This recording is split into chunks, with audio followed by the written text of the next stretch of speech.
The acrid smell of motor oil hung heavy in the air as Melvin Richards slid out from under the 2008 Toyota Camry. His coveralls bore the fresh stains of another honest day's work. The marks of old grease could not be washed away. The clock on the garage wall indicated another late evening at Richards' Auto Repair. "Hey boss, you want me to lock up?" Carlos, his youngest mechanic, called from the front office. Melvin wiped his hands on a red shop rack. "Go ahead. I've got some paperwork to finish up." The familiar routine played out as his employees filed out one by one.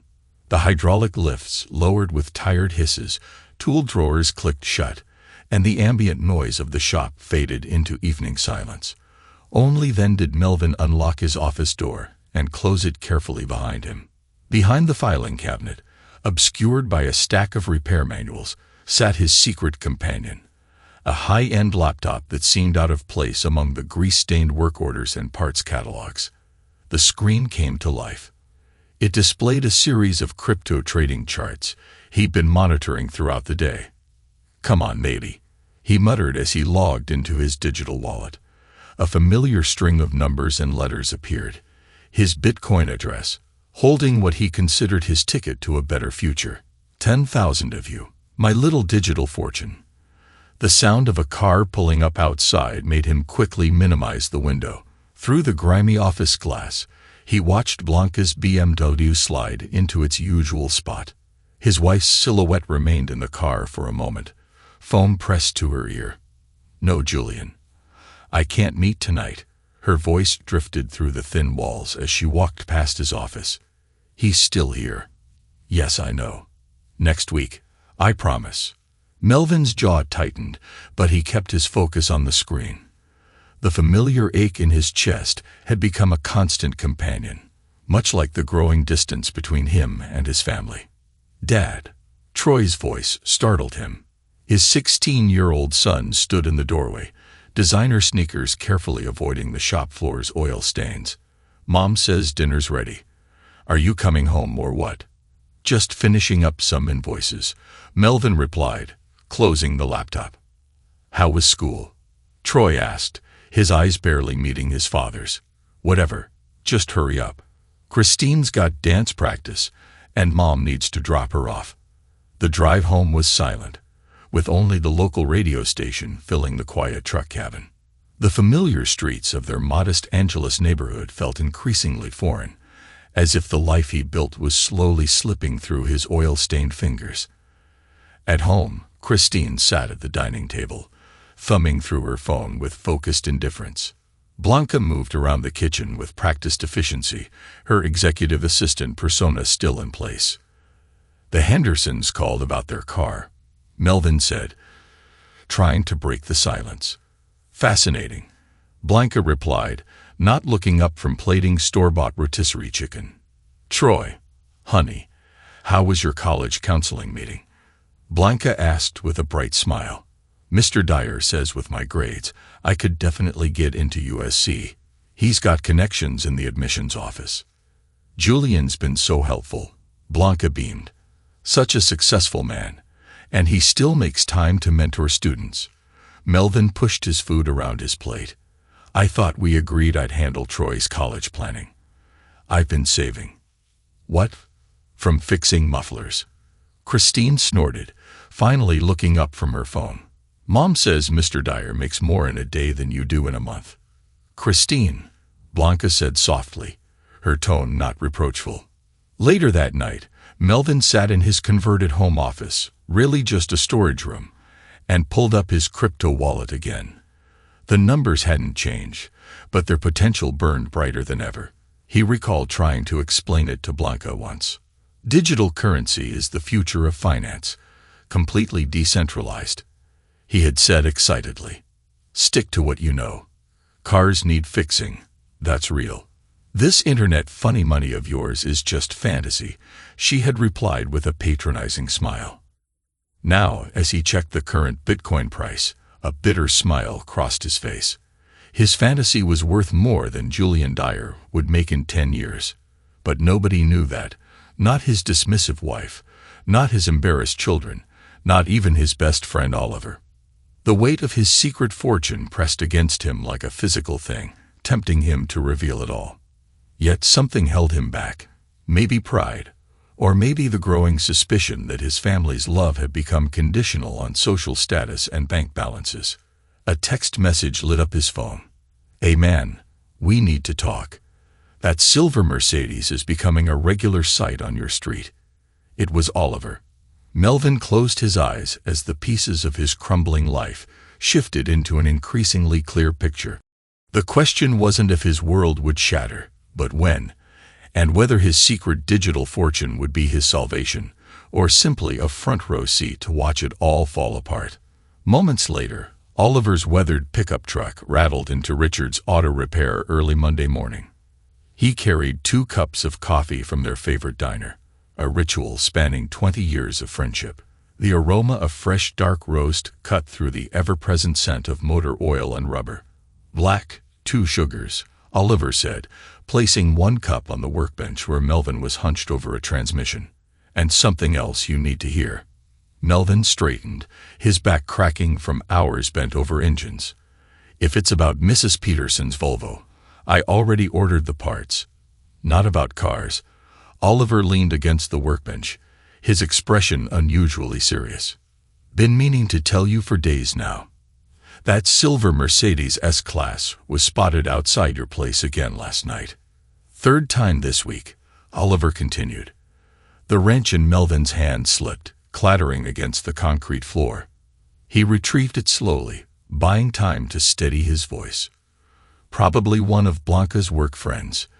You know how she's been networking since her promotion at 11 o'clock. Oliver's eyebrows rose. He pulled out his phone, showing a photo of the car. "Mel, I've been in this business 30 years. That's a 2020 former custom order. Only one like it in this part of Ella." "How do you know that?" asked Melvin. "Because it was here last month. The guy needed an oil change and wouldn't let anyone but me touch it." Oliver's voice softened. "The owner's name is Julian Dyer. Ring any bells?" Melvin's coffee cup froze halfway to his lips. The name hung in the air like exhaust fumes on a windless day. An investment banker at Bradford and Associates, a real piece of work, spent the whole time on his phone, talking about some deal worth millions.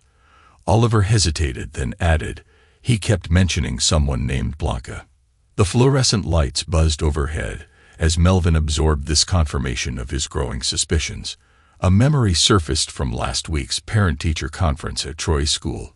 Julian Dyer had been there to discuss college recommendations. The way Blanca laughed at his jokes, touched his arm, and stood close enough for their shoulders to brush. It all clicked into place. "Dad." Troy's voice echoed through the garage. Melvin turned to see his son striding in. Troy wore a Lakers jersey he didn't recognize from their past. "Troy, you're supposed to be in school. I forgot my history textbook at home. Mom said you could drive me back to get it." Troy glanced at his phone. "She's in meetings all day." Oliver caught Melvin's eye. "I'll finish up the Johnson transmission." The drive home was tense, with Troy texting constantly. At a red light, Melvin glimpsed a group chat titled Lakers Night before his son quickly angled the phone away. Inside the house, while Troy rummaged upstairs, Melvin noticed changes he'd been too preoccupied to see. New art on the walls, a designer briefcase by the door that wasn't his, and a faint trace of unfamiliar cologne lingering in the air. "Found it," Troy called, thundering down the stairs. He paused halfway, phone pressed to his ear. "Yeah, I'm still coming. Mom says Mr. Dyer's getting courtside seats." "Dad?" "Nah, he's just giving me a ride. He doesn't know." Melvin stood perfectly still, letting the whispered conversation wash over him. His son's voice dropped even lower. "Mom says she's working late again." "Yeah, the usual cover." "No, he's clueless. Palace tickets are like $1,000 each. He could never." "Seriously, Chris, Dad. Such a..." The rest of the sentence was lost as Troy noticed his father standing there. An awkward silence filled the space between them. "Ready to go?" Melvin asked quietly. Back at the shop, Oliver was waiting. One look at Melvin's face told him everything. "You remember that Bitcoin stuff you were into?" Oliver asked suddenly. "The digital money you tried explaining years ago." Melvin tensed. "What about it?" "Just wondering if you ever did anything with it. It might be worth something now." For a moment, Melvin considered telling his oldest friend everything about the 10,000 Bitcoin, about the fortune he'd kept secret and the power he held but never wielded. Instead, he picked up his wrench and slid back under the waiting car. "Nah," he said, his voice echoing off the undercarriage. "Just internet funny money, right?" The rest of the day passed in a blur of oil changes and quick break jobs. Every phone notification made him flinch, wondering if it was Blanca with another transparent lie about working late. Every car that pulled into the lot made him check if it was a silver Mercedes. At closing time, Oliver lingered. "Want to grab a beer?" he asked. "Talk about it." "Can't." Melvin cut him off as he headed to his office. Instead of invoices, he pulled up his crypto wallet again. The familiar string of numbers offered cold comfort as he listened to his fellow mechanics leave for the day. In the darkening shop, surrounded by the tools of his trade, Melvin Richards sat alone with his secret millions, wondering when his family had decided that grease-stained hands weren't good enough to hold on to them. Sunday morning dawned with unusual quiet in the Richards household. Melvin sat at the kitchen table, coffee untouched, watching dust motes dance in the slanted morning light. The usual sounds of church preparations were absent. No rushed breakfast, no arguments about ties, no scramble for missing books. The click of heels on hardwood announced Blanca's arrival. She emerged from their bedroom dressed not in her usual Sunday best, but in a tailored brunch outfit. "It's time to talk," she announced calmly. "The kids and I need to talk to you." Footsteps on the stairs revealed Troy and Christine, both dressed with the same polished affluence as their mother. They positioned themselves behind her like statues, their faces masks of practiced indifference. "I've been wondering when this conversation would happen," Melvin said quietly, noticing a thick envelope on the counter that hadn't been there the night before. "Legal documents," by the look of the letterhead peeking out. "Let's not drag this out." Blanca placed the envelope between them. "I want a divorce." The words landed with the weight of a dropped engine block, but Melvin's expression remained unchanged.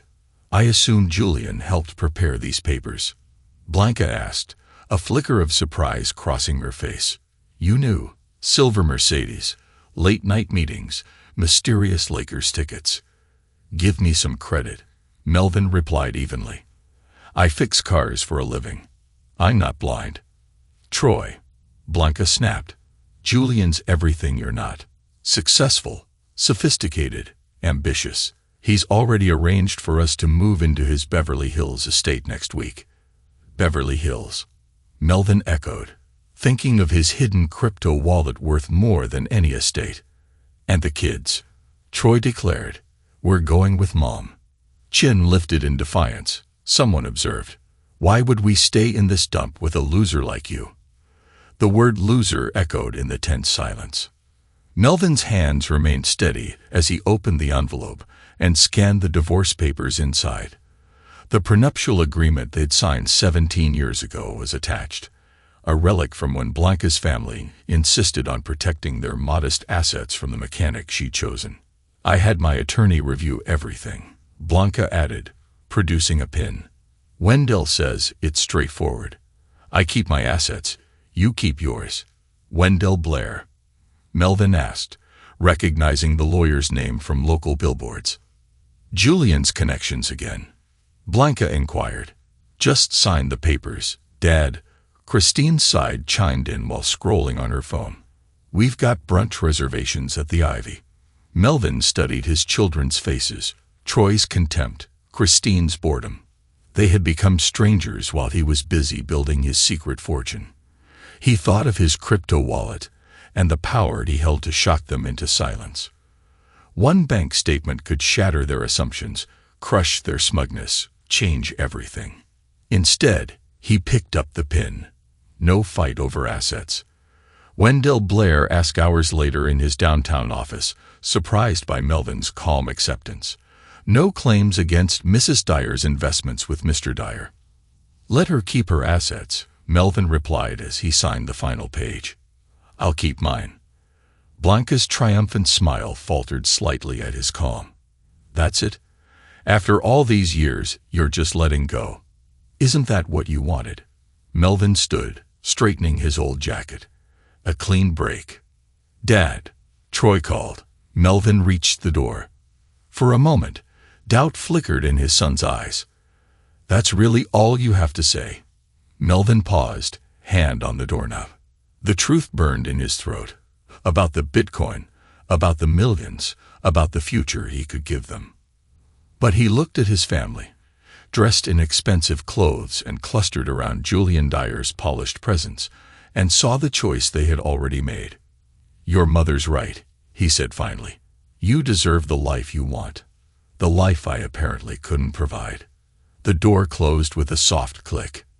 In the elevator, Melvin pulled out his phone and checked his crypto wallet one last time. The numbers glowed back at him, a secret fortune that could have changed everything. Or perhaps, he realized as the elevator descended, nothing at all. Outside, Los Angeles traffic flowed past Wendell Blair's prestigious office building. Melvin's old truck sat among the luxury cars like a period at the end of a finished sentence. He climbed in, the familiar scent of motor oil and honest work enveloping him. The radio crackled to life as he turned the key, playing an old song about loss and redemption.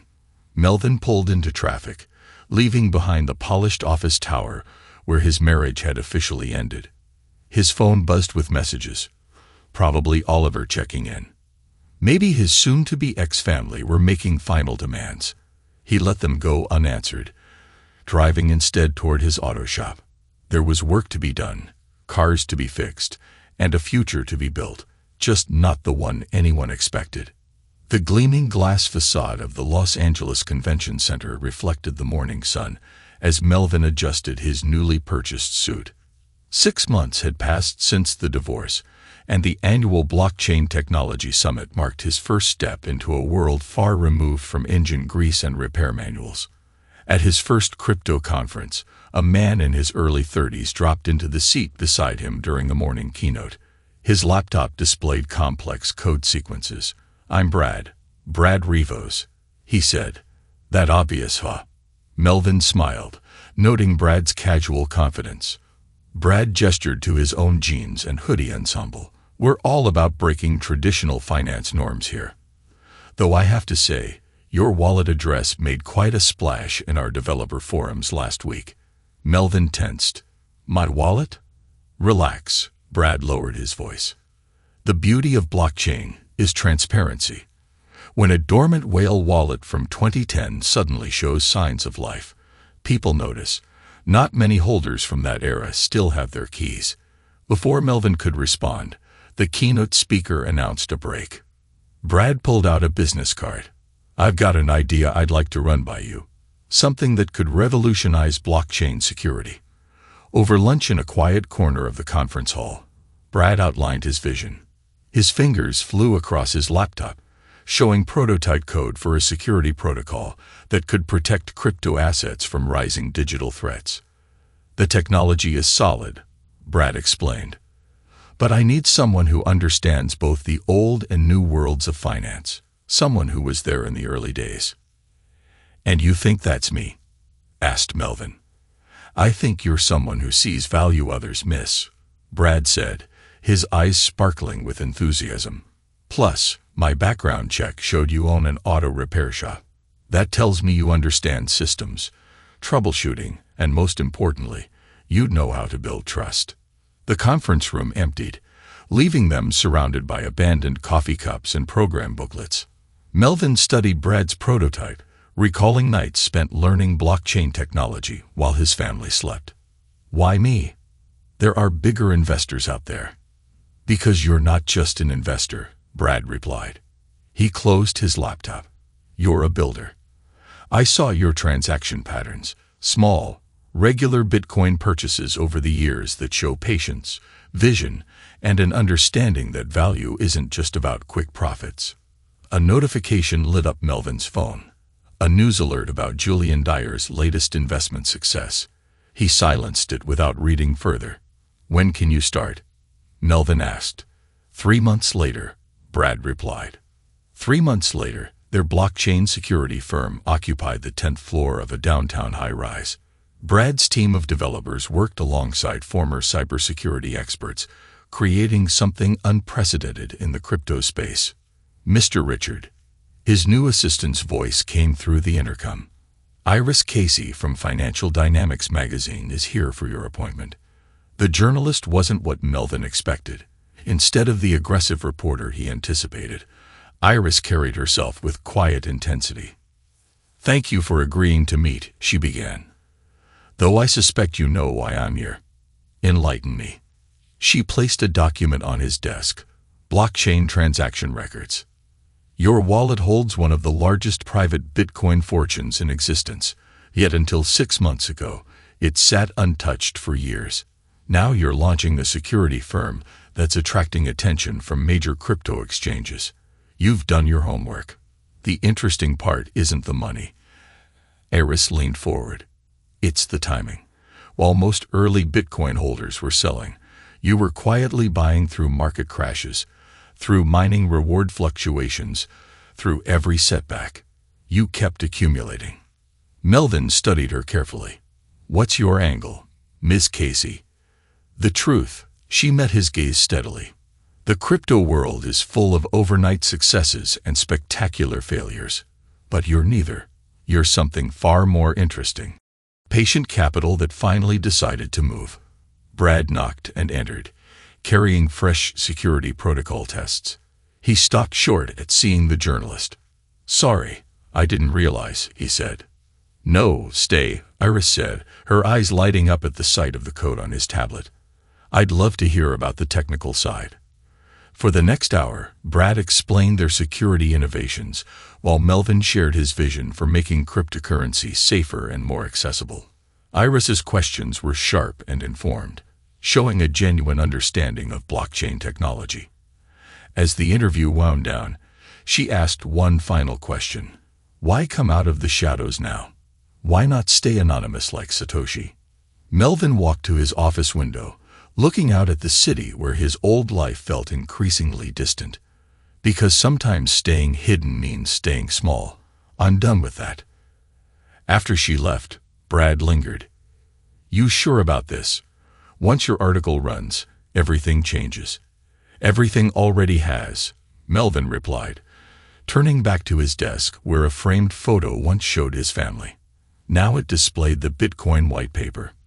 Time to build something new, he thought. His phone buzzed with another news alert about dire social appearances. This time, he didn't just silence it. He deleted it entirely, focusing on the security protocol specifications Brad had brought. In the distance, barely visible, stood his auto repair shop, a reminder of where he had started. But up here, surrounded by the hum of servers and endless blockchain possibilities, Melvin Richard was finally building the future he'd always seen coming. 5 years transformed the 10th floor into a testament to digital success. Melvin's blockchain security firm now occupied the entire building, its logo glowing against the Los Angeles skyline. The auto repair shop remained below, serving as an innovation lab where Brad's team tested hardware security modules. "Mr. Richard." His new assistant's voice came through the intercom. "Iris Casey from Financial Dynamics magazine is here for your appointment." The journalist wasn't what Melvin expected. She was calm, her notebook already open. "Thank you for meeting me," she began. "I suspect you know why I'm here. Please, enlighten me." She placed a document on his desk with blockchain transaction records. "Your wallet holds one of the largest private Bitcoin fortunes in existence. Yet until 6 months ago, it sat untouched for years. Now you're launching a security firm that's attracting major crypto exchanges. You've done your homework. The interesting part isn't the money," Iris continued. "It's the timing. While most early Bitcoin holders were selling, you were quietly buying through market crashes, through every setback. You kept accumulating. Melvin studied her carefully. What's your angle, Miss Casey? The truth, she said steadily. The crypto world is full of overnight successes and spectacular failures. But you're neither. You're something far more interesting. Patient capital that finally decided to move. Brad knocked again and entered, carrying fresh security protocol tests. When can you start? Melvin asked. 3 months later, Brad replied. 3 months later, their blockchain security firm occupied the 10th floor of a downtown high-rise. Brad's team of developers and former cybersecurity experts were creating something unprecedented in the crypto space. An urgent message came. Iris Casey from Financial Dynamics magazine is here for your appointment. The journalist, calm and intense, stated, "Your wallet holds one of the largest private Bitcoin fortunes. Until 6 months ago, it sat untouched. Now you're launching a firm that's attracting major crypto exchanges. The interesting part isn't the money, it's the timing." Iris leaned forward. While most early Bitcoin holders were selling, you were quietly buying through market crashes. Melvin studied her carefully. What's your angle, Miss Casey? The truth, she said steadily. You're neither an overnight success, nor a spectacular failure. You're something far more interesting. A notification interrupted them. A news alert about Julian Dyer's latest investment success. Melvin silenced it. He and Brad then moved on to discuss how their technology would protect crypto assets from digital threats. As the day passed, more news came in about Julian Dyer. Reports detailed that he had been paying old investors with funds from new ones, a classic Ponzi scheme. Hope Daniel, who had arrived earlier, unraveled the scheme in real time with Brad's team. They traced the money through a maze of shell companies and offshore accounts. Classic Ponzi structure, Brad explained. He used crypto exchanges to wash funds, then reintroduced them as investment returns. Most victims don't realize their profits are just other people's principal. How many victims? Melvin asked. Hundreds, Hope said, her voice cracking. Including everyone at your ex-wife's firm. Julian convinced them to invest their retirement funds, promising guaranteed returns. She pulled up internal documents showing massive withdrawals scheduled for the coming week. He's preparing to run. Once these transfers clear, there will be nothing left. Melvin studied the transaction schedules. We need verification, something that will stand up in court. Already on it, Brad said as he pulled up another screen. I know a PI who specializes in financial fraud. Ex-FBI works with an SEC agent named Enrique Avery. Make the call. Within the hour, Enrique Avery arrived, a former federal agent whose casual demeanor belied razor-sharp instincts. He spread Hope's evidence across the conference room table and cross-referenced it with his own sources. Your assistants, right? Enrique confirmed, looking up from his tablet. This is probably the largest private investment fraud I've seen since Madoff. But Julian's smart. He's learned from others' mistakes. Can you prove it? With what she's provided? Melvin asked. Enrique gestured to Hope's documents. It's a start, but we need more bank records, internal communications, and client lists. I have access to the firm's servers, Hope offered, but only until they process my resignation tomorrow morning. Brad cracked his knuckles. Give me 4 hours with those servers. I'll build a blockchain analysis tool to track every transaction. The night blurred into a frenzy of activity. Brad's team wrote code while Enrique's contacts at the SEC stood ready. Hope guided them through Bradford and Associates' digital infrastructure, her insider knowledge proving invaluable. As dawn broke over Los Angeles, Enrique spread the completed evidence portfolio across Melvin's desk. It's all here, he announced grimly. Wire transfers, fake account statements, the whole scheme.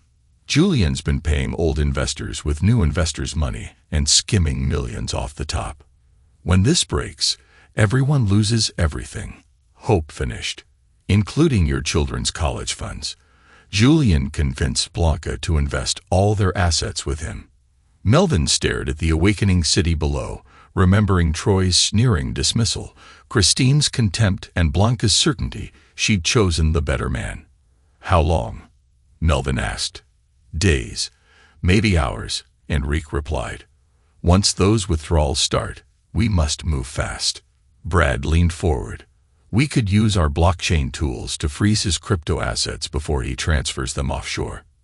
"No," Melvin said firmly. "We do this right. Everything documented, everything legal." He turned to Enrique.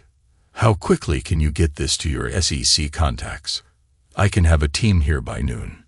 "Do it," Melvin instructed, looking at the evidence of Julian's fraud, the same documents that would shatter his ex-family's gilded life. They had chosen this path, and now they'd learn where it leads. As his team mobilized, Melvin moved to his private office. Through the window he could see his old auto repair shop, the place where he first learned the value of honest work. The irony wasn't lost on him. The mechanic they dismissed as beneath them now held the evidence of their downfall. His phone lit up with a message from Iris Casey. "Heard rumors about Bradford and Associates. Need to talk." "Not yet," he typed back. "But soon. Very soon." Across multiple financial news networks, the headline exploded. "Bradford and Associates CEO Julian Dyer arrested in massive investment fraud." Melvin watched from his penthouse office as the story unfolded on every screen. Each channel raced to outdo the others with revelations about the scandal's scope. The SEC had raided their offices an hour ago, and Brad reported from his tablet. They're calling it the largest investment fraud case of the decade. Estimated losses over $2 billion.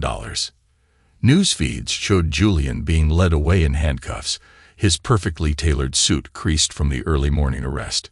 Behind him, FBI agents carry boxes of documents from Bradford and Associates headquarters.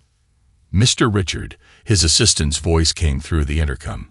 "Hope Daniel is here with the latest updates from the SEC task force." Hope rushed in, her former polish replaced by focused intensity. "They've frozen all assets connected to Bradford and Associates. The forensic accountants are already going through everything we provided."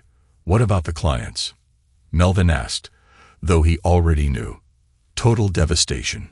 Hope pulled up a preliminary report on her tablet.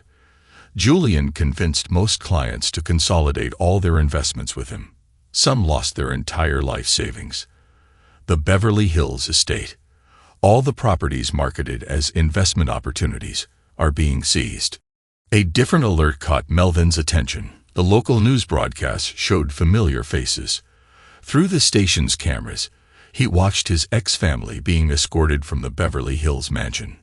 Christine, now a high school senior, clutched her designer bags while Troy, home from his first semester at USC, argued with federal agents. "All their assets are frozen," Brad confirmed quietly. The investigators had found Blanca's signature on several key investment documents. "She'll be questioned," someone said, "though it looks like she was another victim."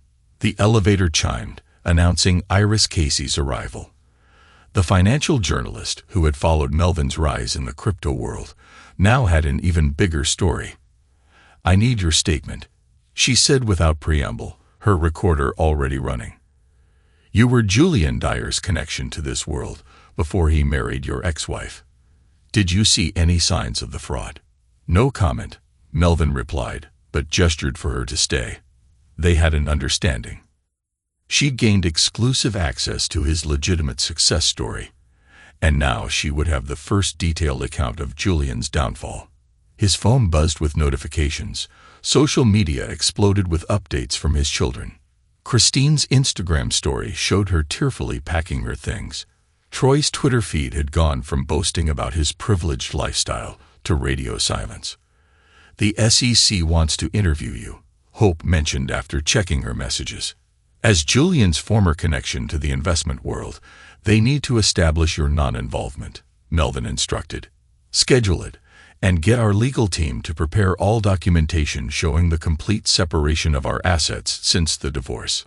Brad's team worked through the day, providing blockchain analysis that traced Julian's complex web of cryptocurrency transactions. Each revelation painted a picture of calculated deception spanning years.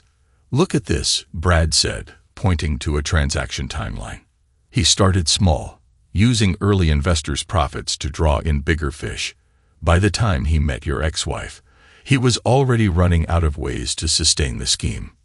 News coverage continued unabated, interviews with devastated clients, financial experts analyzing the scheme's structure, and social commentators discussing its impact on Beverly Hills' elite social circle.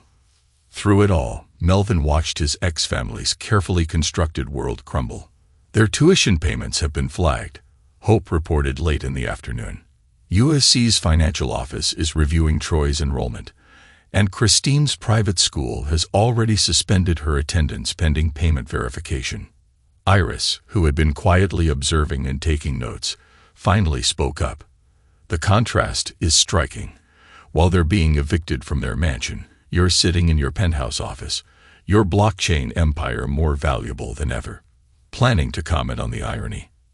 "No," Melvin replied, turning to the wall of screens showing the ongoing coverage. "The story isn't about me. It was in a way. Every report mentioned my connection. I'm the ex-husband who chose a different path, who built legitimate success while Julian constructed his house of cards." "Sir," his assistant called through the intercom, "your ex-wife's name is trending on social media. Several news vans are gathering outside the Beverly Hills property." Melvin watched another broadcast showing Blanca being escorted to a waiting car. Her designer sunglasses couldn't hide her distress. The same woman who had dismissed his internet funny money years ago now faced the collapse of her financial world. "The SEC scheduled an interview for tomorrow morning," Hope confirmed. "They'll want to know about any conversations you had with Julian during the divorce proceedings. Give them everything," Melvin instructed. "Every document, every interaction, every detail showing we had no part in his fraud." As evening fell over Los Angeles, the screens in his office flashed with updates. Julian's arrest, the frozen assets, and a growing list of victims. His phone remained silent. No desperate calls from his ex-family. No pleas for help. Their pride, it seemed, remained intact even as their world collapsed. Iris packed up her notes and paused at the door. "Need anything else for the story?" Melvin looked at the city lights below and said, "Just make sure you tell the truth. All of it." Iris nodded, understanding the layers in his request. Tomorrow, her exclusive story would run alongside the breaking news of Julian's arrest. The contrast would be unavoidable. That honest mechanic who built a blockchain empire versus the sophisticated fraudster who destroyed countless lives. In his penthouse office, Melvin Richards sat silently, watching his ex-family's perfect world crumble on live television. Their fall was as public as their rise had been elegant. The lesson about true value and honest work had come at a devastating price. Manuel Lamb studied the cascade of desperate messages flooding his clients' communication channels.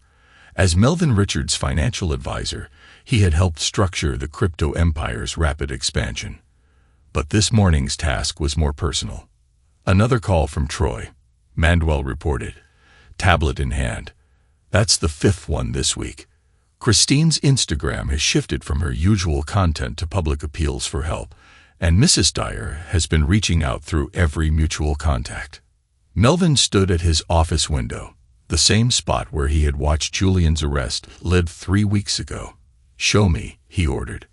Manuel pulled up Troy's latest voicemail. The speaker filled the room with his son's desperate voice. "Dad, please. We need help.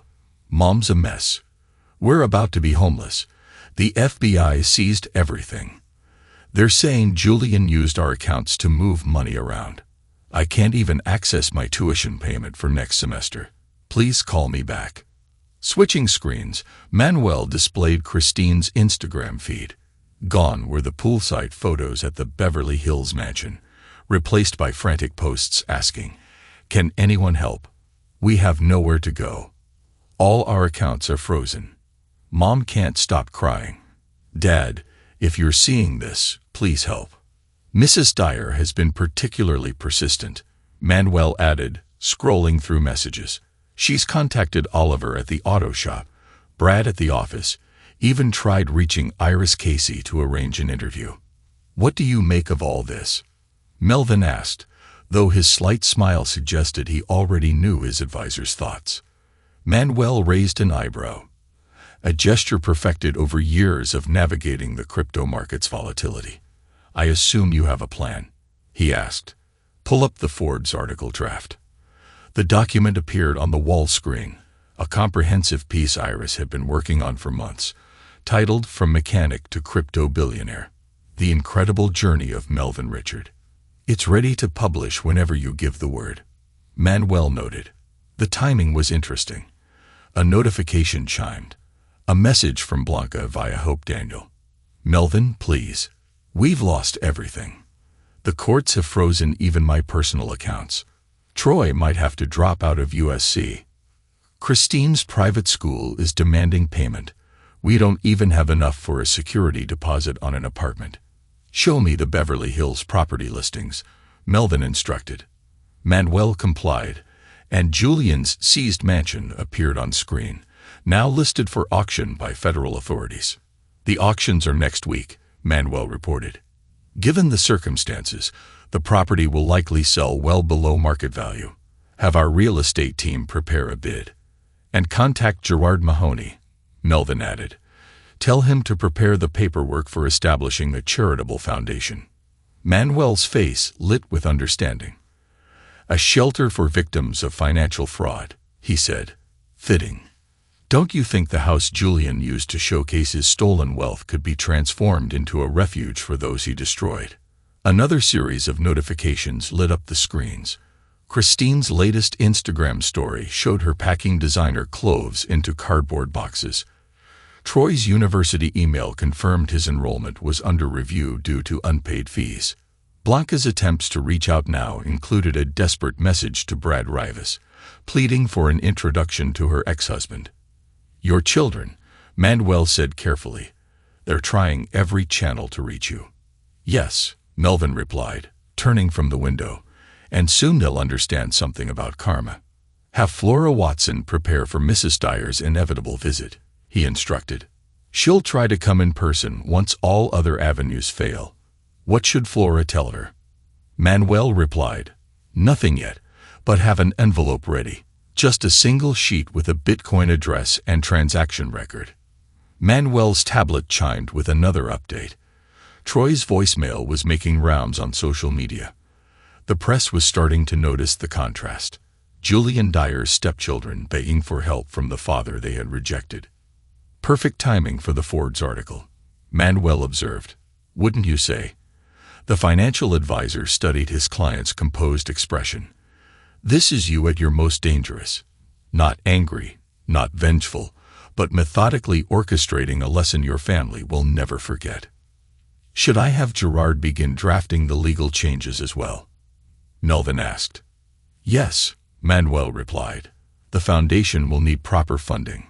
Melvin returned to his desk, where a small photo frame held the only remaining image of his children from before wealth and status had poisoned their hearts. Let's show them what real success looks like. As Manuel left to execute the plans, another wave of notifications arrived, each a digital reminder of his family's desperation, each message more frantic than the last. Melvin let them accumulate, unmuted and unread, like gathering storm clouds before the deluge. The sun set over Los Angeles, casting long shadows across the office where a former mechanic sat, planning his masterpiece of karmic justice. In his private garage below, beside the Lamborghini he rarely drove, his old toolbox waited, a reminder that some lessons about honest work and true value come at a devastating price. The Forbes article landed with the precision of a calculated strike. Flora Watson, Melvin's executive assistant, watched digital metrics explode across her monitors as the story went viral. From mechanic to crypto billionaire, trended across every platform. The headline was accompanied by a striking photo of Melvin in a bespoke suit, standing before his blockchain empire's headquarters. Mr. Richard, Flora's voice carried through the intercom. Mrs. Dyer is in the lobby. She's quite insistent. Through the security feed, Melvin watched his ex-wife pace the marble floors. Gone were the designer clothes and the perfectly manicured appearance. Blanca's haunted eyes darted between her phone, displaying the Forbes article, and the elevator leading to Melvin's office. "Security is standing by," Flora added. "Should I have them escort her out?" "No," Melvin said, adjusting his tie. "The same one from the Forbes photo. Follow the protocol we discussed." Flora emerged from her desk and approached Blanca. "I'm sorry, Mrs. Dyer, but Mr. Richard isn't available right now. However, he asked me to give you this." The cream-colored envelope felt heavy in Blanca's trembling hands. She tore it open, revealing a single page with a Bitcoin address and transaction record. Her eyes widened as she processed the numbers. The fortune she had once dismissed as mere internet novelty lay bare in cold digital clarity. This is impossible," Blanca whispered, sinking into a lobby chair.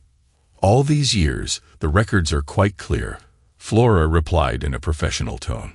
"That wallet has been active since 2010. Long before the divorce, the security feed captured Blanca's crumbling expression as realization dawned.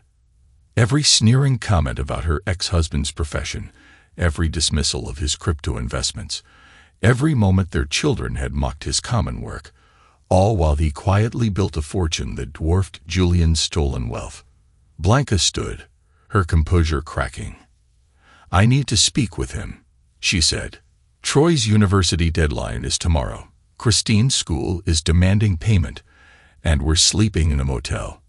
Mr. Richard's schedule is fully booked," Flora responded, gesturing to a wall screen displaying news of his latest blockchain initiative. "Perhaps you've seen the announcements about his charitable foundation."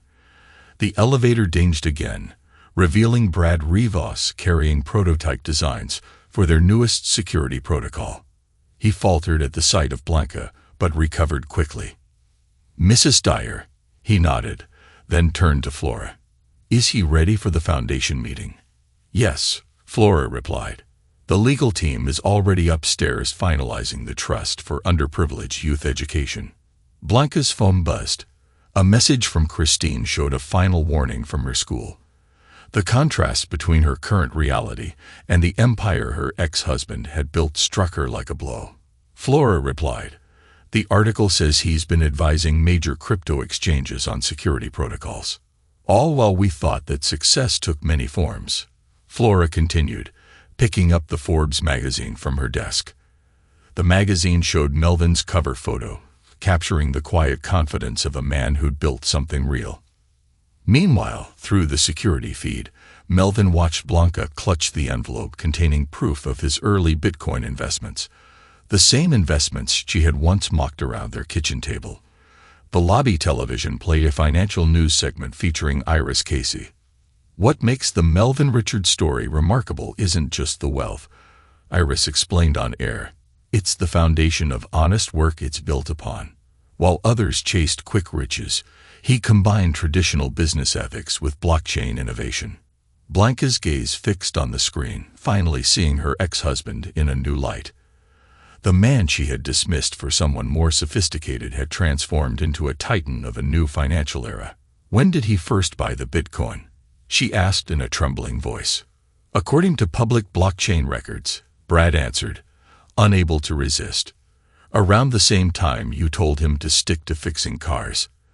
The elevator dinged again, and this time Hope Daniel emerged, now carrying a director's badge for Melvin's charitable organization. She paused at the sight of Blanca. Their roles had dramatically reversed from the days when Blanca had been Julian's prestigious wife. "The foundation board is waiting," Hope informed Flora, purposefully avoiding Blanca's gaze. "They're excited about the plans for educational initiatives in blockchain technology."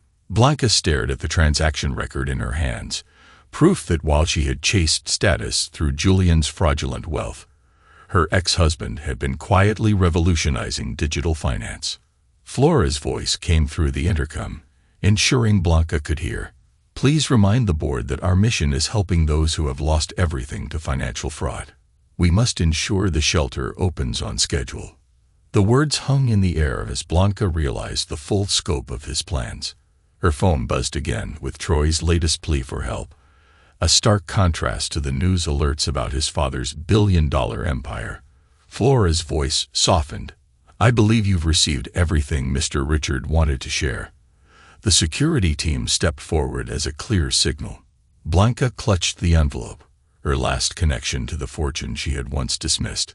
As the lobby doors closed behind her, screens displayed Melvin's latest accomplishment, his blockchain security firm stock soaring as investors recognized the real value of what he'd built, not the illusions Julian had sold them.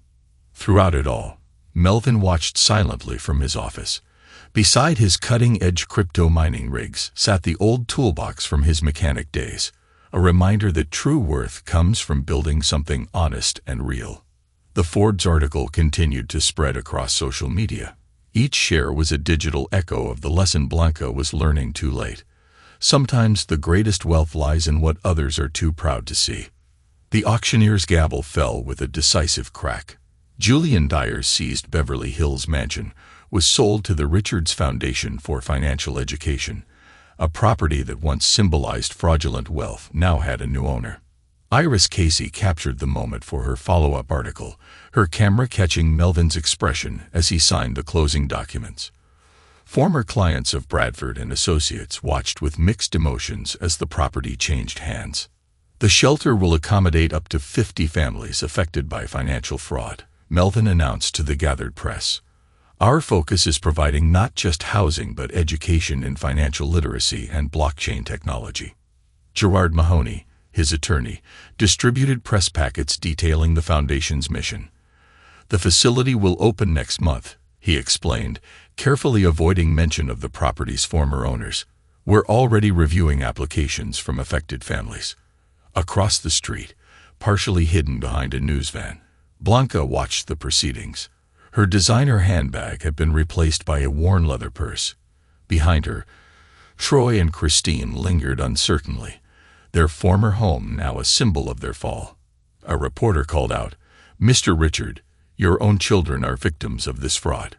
Will they be eligible for the shelter services?" A hush fell over the crowd. Melvin adjusted his tie. The same one from the Forbes photo shoot. "The Foundation's board will review all applications without bias," he stated. "However, I have made other arrangements regarding my personal legacy." Gerard stepped forward, producing a stack of legal documents. "I have been authorized to announce changes to Mr. Richards' estate planning. The primary beneficiaries will be the charitable foundation and a trust dedicated to providing technical education for underprivileged youth." The implications were not lost on anyone. Troy's phone slipped from his fingers, clattering on the sidewalk as he processed the news. Christine's attempted live stream faltered as tears blurred her vision. Brad Rivas guided a group of tech students through the mansion's newly renovated West Wing. "This will be our coding lab," he explained. "We're teaching blockchain development, cryptography, and financial technology. Tools for building legitimate wealth."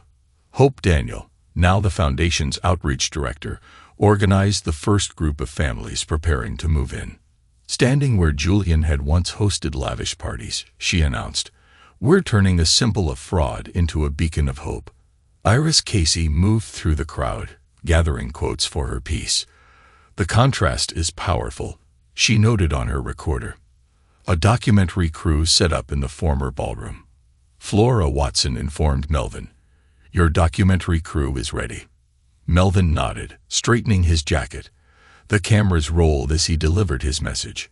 "Success isn't about the money you have. It's about the character you build." Some lessons come too late. Outside, Blanca watched as her former neighbors arrived with their children, not for a social gathering, but for shelter intake interviews. At the Valley stand where Julian's Mercedes had once parked now hung a sign. "Free financial literacy classes. Evening sessions available." Troy made one final attempt, approaching Brad near the entrance. "Please just tell him we understand now. We were wrong." "Applications for the education program are available online," Brad replied professionally. "The Foundation reviews each case individually. Christine's last post from the property showed a humbled young woman facing the consequences of misplaced values. As the sun set over Beverly Hills, the mansion's lights illuminated a new reality, where Julian's stolen wealth was replaced by hope. In his penthouse office, Melvin reviewed the foundation's latest impact report. The data showed thousands of lives rebuilt and millions in legitimate wealth created through honest work and digital innovation. Beside his desk, that old wrench still held its place of honor, a reminder that true value isn't in what you own, but in what you build. In the private garage of his penthouse across town, Melvin placed his old toolbox beside his Lamborghini. The tools were worn but honest, like the hands that had built his empire while others chased illusions. He picked up a wrench, its weight familiar in his calloused palm, a reminder that true success leaves no room for pride or pretense, only the quiet satisfaction of work well done. The security feed showed his ex-family finally leaving the property, their shoulders heavy with understanding. Behind them, the mansion's new sign gleamed: Richard's Foundation for Financial Education, building futures through digital literacy. Their place in his will was now occupied by those who understood the value of honest work. In the end, the mechanic they had dismissed had engineered not only his rise, but their most important lesson. Karma, like blockchain, keeps an immutable record of every transaction. A decade had passed since the Richards Foundation transformed Julian Dyer's Beverly Hills mansion into a beacon of hope. The Los Angeles Times 10th anniversary feature opened with a striking comparison, a split image of the property then and now. On one side, Julian Dyer's gaudy showcase of stolen wealth. On the other, a thriving educational center that had helped thousands rebuild their lives. 10 years of transformation. The Richards legacy, the headline read. Iris Casey, now editor-in-chief of Financial Dynamics magazine, reviewed archived footage for an upcoming documentary. Julian Dyer, once the toast of Beverly Hills society, appeared on screen in his prison jumpsuit during a parole hearing. Denied for the third time, Iris narrated, "The man who orchestrated one of the largest Ponzi schemes in Los Angeles history continues serving his 25-year sentence at a federal institution in Lompoc." The camera panned to Blanca Dyer, Julian's last victim of deception. The footage showed her leaving a small apartment in Van Nuys, her once perfect appearance replaced by the worn look of someone who had learned life's hardest lessons. She worked as a receptionist at a local dental office, her former executive assistant credentials tarnished by association with the Bradford scandal. Mrs. Dyer declined our request for an interview. Iris noted in her article, "Sources say she still attends weekly financial literacy classes at a community center, though notably not at the Richards Foundation, where her application was declined 5 years ago." Across town, in a bustling USC classroom, Professor Brad Rivas lectured on blockchain security. "And that's why verification is crucial," he explained to his students. "Just ask Troy Richards Dyer, though you may have to visit the downtown branch of AutoZone to do it." The classroom rippled with understanding. Troy's fall from a privileged USC student to an auto parts store clerk had become a cautionary tale in Brad's lectures. After losing his enrollment, Troy struggled through community college, his dreams of high finance shattered by the reality of his stepfather's crimes. Christine's story took a different turn. The security feed at the Richards Foundation occasionally captured her attending public blockchain seminars, sitting quietly in the back. Her social media influence had evaporated with her family's wealth, but she slowly rebuilt a modest following sharing stories of financial responsibility and the dangers of material obsession. The foundation had graduated over 5,000 students from its crypto education program, Hope Daniel reported during the anniversary celebration. "I've watched families rebuild their lives through honest work and digital literacy. Many of our earliest residents now work in legitimate fintech firms." Melvin's empire had grown beyond cryptocurrency. The Richards blockchain security protocol had become the industry standard, protecting digital assets worth billions. Yet his old auto repair shop remained operational, now serving as both a working garage and a training facility. The most valuable lesson, Manuel Lamb explained to a group of foundation trustees, is not about getting rich. It's about building something real. He had watched Melvin's wealth multiply, but more importantly, he'd seen the impact of karma delivered through calculated kindness. Oliver Fink, retired from active mechanics yet still a regular at the shop, often shared stories with new apprentices. "I remember when he worked under these same lifts," Oliver would say. He'd point to the spot where Melvin first checked his crypto wallet and remind us that character counts. In her corner office, Iris reviewed recent photographs. Flora Watson, still Melvin's executive assistant, coordinated the foundation's expanding initiatives. Gerard Mahoney's legal team had just finished establishing the 20th regional chapter of the education program. One poignant image showed Christine volunteering at a foundation event, not as a Richards, but as an anonymous helper learning the values her father had tried to teach her. Her application to the foundation's mentorship program sat pending on Hope's desk, marked for review. Through it all, Melvin Richard maintained his dual legacy. The Forbes Blockchain 50 cover showed him in another impeccable suit, yet every Saturday he still visited his garage to teach young mechanics about carburetors and cryptocurrency. The mansion had changed more than just its owners. As Reich Avery noted in his FBI retirement speech, it changed how we view success. The documentary footage ended with a quiet scene. Blanca walking past the foundation's gates, pausing to watch students learn about digital finance in what was once her luxury dining room. The camera caught her expression, not bitter, but finally understanding. In the foundation's main hall, where Julian once hosted lavish parties, a simple plaque carried Melvin's message. "True wealth builds others up. False wealth tears everything down." Beside it, a worn toolbox sat in a glass case, a reminder that every empire worth building starts with honest work. Troy's latest job application to the foundation's maintenance team and Christine's mentorship request were now evaluated purely on merit. Flora had flagged them for Melvin's review, but his response remained the same. Let them learn like everyone else. 10 years, Iris concluded in her anniversary piece, have proven that karma, like blockchain, is transparent and immutable. The Richards Foundation stood as a testament not only to one man's success, but to the enduring power of integrity over pretense. As the Los Angeles sun set over the former mansion, a symbol of redemption through education, security cameras caught a familiar scene. Blanca watched from across the street as another group of fraud victims found shelter within its walls. Her designer bags were long gone, replaced by a simple purse containing brochures for various financial literacy programs. In his penthouse office, Melvin reviewed the foundation's latest impact report. The data showed thousands of lives rebuilt and millions in legitimate wealth created through honest work and digital innovation. Beside his desk, that old wrench still held its place of honor, a reminder that true value isn't in what you own, but in what you build. The epilogue of the Richards story played out daily across Los Angeles, in Troy's quiet work at AutoZone, in Christine's cautionary social media posts, and in Blanca's modest apartment overlooking the life she had lost. Julian Dyer's prison cell held only photos of stolen wealth, while Melvin's empire continued growing through the value he had created. Success, as his documentary had stated, isn't about the money you have. It's about the character you build.